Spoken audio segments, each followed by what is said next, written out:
We do this prison ministry here, and I love it to death. It's called the Colby Prison Ministry. Mm. And you do these retreats, and it revolves around what used to be called Acts in Prison. So it's an Acts retreat that they've adapted for prison use. And then because the prison is such a different kind of scenario, different beast, that it had to change a lot. And so the Colby Ministry kind of draws its origin story from Acts. But so what you do is you go on a retreat, you put on the retreat for these men in prison. And then afterwards, you do weekly meetings and stuff. So I go to the Ferguson unit.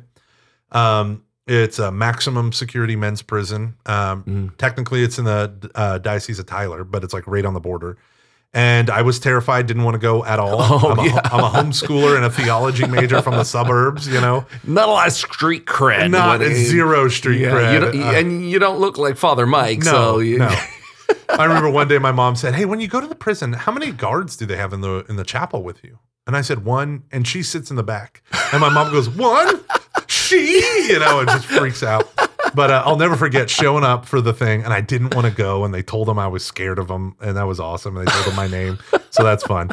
So I show up at 5 a.m., and the guy's passing out these deliverance from evil spirit prayers, and I'm like, okay.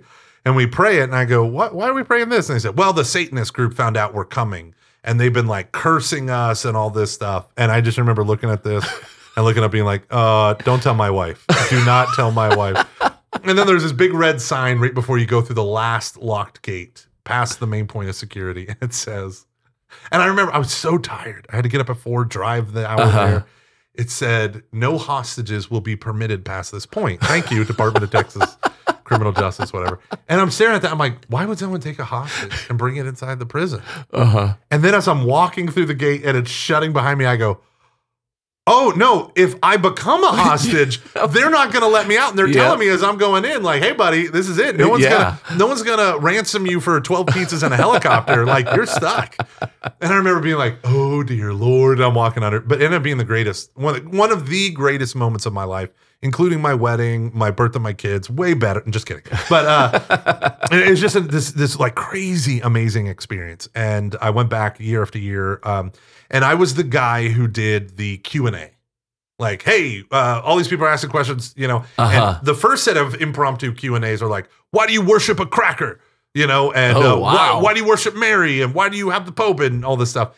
Then after spending, 2 days with these men, the questions were like, well, in Galatians it says this. What do you think Paul means in this? So it went from telling me questions to asking me questions that they were honestly. And now whenever I show up at the prison, generally speaking, not every time, but most of the time, there's like the Jewish groups waiting for me, and we chit chat about Old Testament stuff.